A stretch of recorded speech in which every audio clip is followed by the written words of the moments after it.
Hi Taurus, this is your horoscope for October 2016. It's really nice to be with you today. Now, on the 1st of October, the new moon happens in Libra. I've made a separate video on this, have a look at that. It's very much about relationships this month, and the new moon is when the moon is totally black, and it's a really good time to plant seeds of intention, to really focus on an area of life and to make the most of it. Now, the new moon concerns itself with relationships, and in your chart specifically, Taurus, it happens in the 6th house. The 6th house has to do with everyday life. So the types of relationships that are repetitive, that keep coming up in your life. So focus on how you want to improve that. You can really improve the landscape of your everyday life by doing this. You know, if you go around and you have the same sort of route to work every day, and you have certain encounters, by looking at how you can make those better, you can really improve your day-to-day routine. On the 2nd of October, the moon moves on. It's still in Libra, but it sits right underneath your descendant. And it opposes Uranus, which is in your 12th house in Aries. So there may be like a disconnect, or there may be a sense that your world and the way your life is doesn't reflect the way you would like it to be internally. So have a look at what that is, what it is you don't like, and continue on the 2nd of October, this new moon energy, and intend to make changes if you're not happy.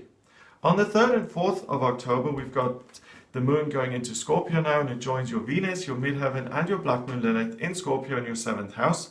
And it sits there for these 2 days, and you'll really start to discover some sort of hidden desire or some sort of insight into what you love, especially when it comes to your relationships. So something new will kind of become unearthed within you, and you'll have a greater understanding that you're interested in a specific type of relationship, either with another person or a specific kind of relationship, and that's what's going to become apparent to you. So listen to your own kind of desires, your own feelings over those 2 days. It'll be very enlightening. On the 5th of October, the moon moves into Sagittarius, and it joins Saturn in Sagittarius, and both of them are in your 8th house.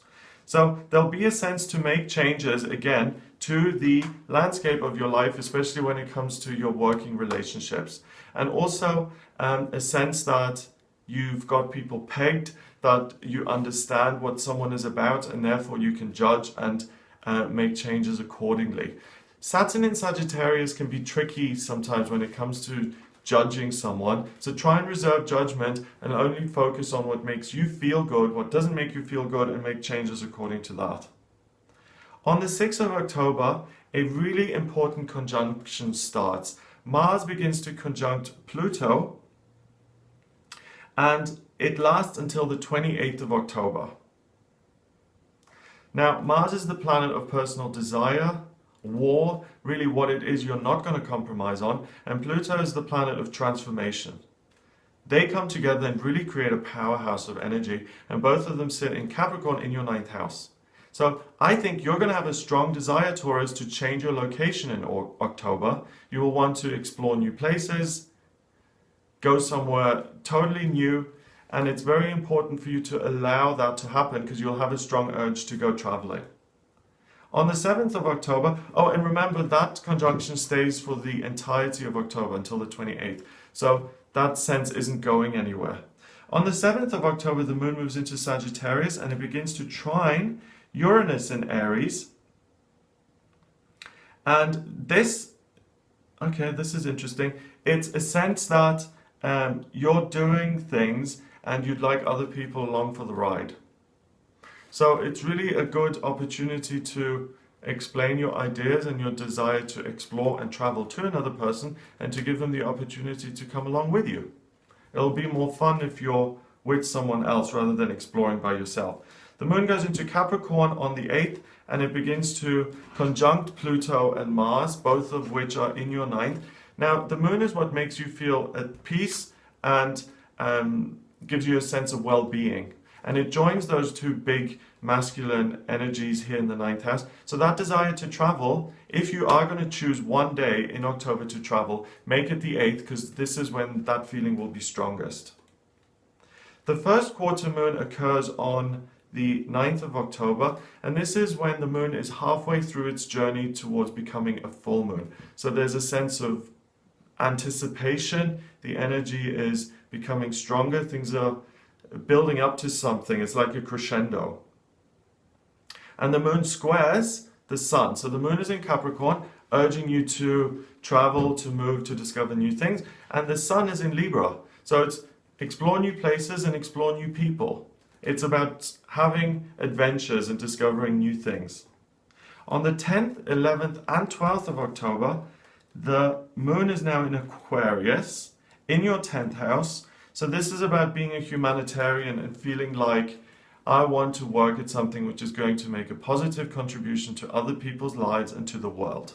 At the same time, you've got a T-square going on, which is an area of motivation and friction. And you will be very interested in discovering a spark of romance in your travels and in this whole journey of exploration and discovery. Remember that Jupiter is in Libra. It moved into Libra on the 9th of September, and it's going to stay in Libra now for a whole year until October 2017. So what's always working behind the scenes here is Jupiter urging you to meet new people and to expand your social circle. And the 11th and 12th and 13th, no, the 10th, 11th and 12th for you, Taurus, is about finding that spark of romance somewhere, making up for disappointments of the past, and finding a way forward. So these are the best 3 days for romantic connections. On the 13th and 14th, the moon now goes into Pisces, and it joins Neptune, the South Node, and Chiron in your 11th house. So this is a day for introspection and actually getting in touch with your own feelings. And it's almost like the past may come up and haunt you, but it's not going to feel negative. You're going to feel like nostalgia is a good thing. And by going into the past and going down memory lane, you'll discover something that's going to be useful in the here and now. So it's a push and pull between new things, new experiences, new travels, and now going backwards into the self and looking what's been. By looking back, you inform the future and you can ensure that you bring better circumstances about in your day-to-day life. On the 15th, the moon is now in Aries and it conjuncts Uranus in Aries. So this is the day when you feel most certain of yourself, most focused on your desires, what it is you want, and you're least willing to compromise on this day. So again, it's a great day to choose where you're going to travel to, what you're going to experience, and it's not such a great day to be told what to do or to constantly have to please other people. It's going to grate and it's not going to feel that comfortable. So you have to do things for yourself as well. You know, it's not just about making other people happy all the time. And the 15th is the day to please yourself. The full moon occurs on the 16th of October, and this is the Hunter's moon. And this is a full moon in Aries happening in your 12th. And again, that fills you with a sense of spiritual strength, focus, and a focus on what it is you desire and what you want to achieve in your own unique way. So use that power and energy to really do something you enjoy. On the 17th and 18th, the moon moves into your sign of Taurus, and on the 17th, it opposes Venus, the midheaven and Black Moon Lilith in your 7th house. So personal relationships and intense relationships particularly are going to feel very fulfilling and comfortable. So this is a good day to spend with the romantic partner. On the 18th, the moon is still in Taurus and it connects with those two planets again. So these are the 2 days of the month where romance, love, passion, all of those things they will come most easily and feel most powerful to you. The moon moves into Gemini on the 19th and it creates a grand cross in the sky. So this is a day where you may feel a little bit overwhelmed, like there may be too much going on at once. On the 19th, it's very important to just keep things simple, one thing after the other. On the 20th, the moon is still in Gemini, but it now trines the Sun and Mercury. And this is a fabulous day to communicate, especially when it comes to your finances and to signing contracts or implementing something quite solid that has to do with your financial life. On the 21st, Mars begins to square Uranus, and this is another one of those really long-term important connections, because this one will stay in place until the 4th of November. Remember, Mars is desire and what you want, and Uranus is really the rebel and doing things in your own unique way and not compromising. So for these two forces now to square each other, there's going to be a strong desire to go out and explore the world on your own terms, and Uranus will emphasize that and say, do it exactly the way you want. So traveling now in groups and having to compromise with other people will become more difficult. Earlier in the month, it was really positive to take someone else along with you. Now, from the 21st until the end of the month, not so great, because you're really going to be reluctant to wait around for other people. You know, when you go traveling in a group of 10, it can take like an hour to get going while people get ready and decide and da-da-da. And that's really going to do your head in, so try and avoid things like that. The 22nd is a really important day. Venus begins to conjunct Saturn. That is another huge conjunction that stays in place until the 4th of November. Venus is the planet of love and beauty. Saturn is restriction and scrutiny. Both of those are in Saturn. So the question is, what is it that I love? How can I make my day-to-day experience with other people more loving? And how can I progress in a way that feels more solid and simple and positive? Okay, so there's a lot of focus here on the quality of your relationships. At the beginning of the month, we had a focus on the everyday kind of mundane relationships. Then we had a focus on passionate romantic relationships. Now we're looking at relationships in your working life, how to improve your connection and communication with colleagues, people you see on a day-to-day basis. So you're kind of tweaking, you're like a social engineer this month, and you're tweaking all your connections. It's also the last quarter moon, so there's a sense of winding down, and the sun moves into Scorpio on this day as well. So happy birthday, Scorpio. We're done now with this Libra energy, and now we're taking a dive down into the more emotional, intense side of things. In the Northern Hemisphere anyway, we're plunging into darkness now. The light is starting to change, it's becoming much darker, and in the astrology that kind of is echoed by Scorpio, because we're going into these hidden places now. On the 23rd, the moon begins to trine Saturn and Venus in Sagittarius. So this is a passionate day. Remember this social engineering. If you're trying to get things going, what is often helpful in that is thinking things through and being cool and calm, especially with people you don't particularly like. With the moon in Leo here coming into the mix, it really makes you much more volatile and combustible. So if someone irritates you and you have to keep your cool, try and avoid that on the 23rd, because you're not going to feel as zen and peaceful as you usually would. You'll feel quite aggravated. And on the 24th, that continues. There's a lot of fire here in the chart, so there's a real sense of really being able to kind of blow up a little bit. Okay, so watch out for that. On the 25th and the 26th, the moon now goes into Virgo, and this is much cooler. This is much more analytical and focusing on the details. But it's in your 5th house of romance and children, sitting on top of your North Node in Virgo.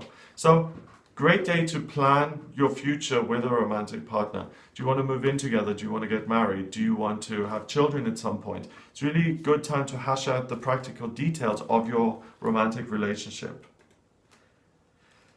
The moon is all by itself on the 27th. It's still in Virgo in your 5th house. So great day to continue all of that work, thinking about what you want to achieve in your romantic life, how you can make it a concrete presence. On the 28th and the 29th, the moon is now in Libra, and it conjuncts Jupiter in your 6th house. So this is a kind of throwback to the beginning of the month, where it was very much about focusing on your day-to-day routine, really being positive about that and optimistic. These 2 days, 28th and 29th of the month, again, very positive when it comes to mundane, everyday types of relationship. And I think you also feel very comfortable just kind of hopping along the surface here. So don't delve too deeply, keep things light, keep them breezy, and keep things moving. On the 30th, we have another new moon. So it's the second new moon in the month. And when that happens, usually there's just one new moon in a month. When you've got two, it's called the black moon.